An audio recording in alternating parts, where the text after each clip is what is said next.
আমরা 24-এর আন্দোলনে ছাত্র জনতার 2000 ছাত্র জনতার জীবনের বিনিময়ে আমরা যে বাংলাদেশ পেয়েছি তার পরবর্তীতে আমরা মনে করেছিলাম আমরা আমাদের সকল অধিকার ফিরে পাবো। আমরা আমাদের গণতান্ত্রিক অধিকার 2026 সালে ফেব্রুয়ারি যে নির্বাচন হয়েছিল ভোটাধিকার আমরা সেটা ফিরে এনেছি।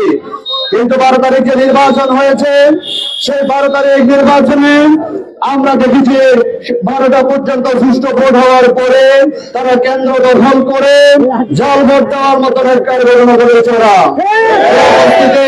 আবার রাত 12টার পর ওরা ইলেকশন ইঞ্জিনিয়ারিং শুরু করেছে। তা আমরা বলতে চাই আপনারা ইঞ্জিনিয়ারিং হোক, ভোট কেন্দ্র দখল করে হোক, যেভাবে হোক আপনারা ক্ষমতা এসেছেন, কিন্তু ক্ষমতা আসার পর আমরা একের পর এক জনগণের বিরুদ্ধে দাঁড়াচ্ছেন। প্রিয় উপস্থিতি, আমরা আজকে স্পষ্ট ঘোষণা করতে চাই, আজকে জুলাই সনদ নিয়ে তারা অবহেলা করছে, যেখানে 70% মানুষের রায় গণভোট, সেই গণভোট নিয়ে তারা অবহেলা করছে। যদি তারা অবহেলা করে জুলাই সনদ বাস্তবায়ন না করে তাহলে আমরা বলবো যে পরিণতি হয়েছে আপনারও সেই পরিণতি হবে। আপনি অতি শীঘ্র হেলিকপ্টার রেডি রাখেন। উপস্থিতি, তারা কথায় কথায় সংবিধানের কথা বলছে।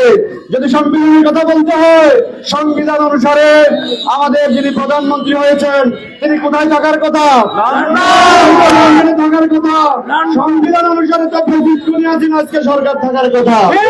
তাহলে আজকে হাইকোর্ট জজকোর্ট দেখানো হচ্ছে, এইগুলো বেসিস খুনি হাসিনাও দেখিয়েছে। আপনি যদি তার পথ বেছে নেন আপনারও সেই পরিণতি হবে। আমরা আজকে আপনাদেরকে আহ্বান জানাতে চাই, যদি আপনারা 70% মানুষের গণরায় গণভোট মেনে না নেন তাহলে আমরা ইসলামী ছাত্র শিবির সকল ছাত্র সমাজকে আবারও সাথে নিয়ে রাজপথে নেমে আমরা আমাদের দাবি বাস্তবায়ন করবো।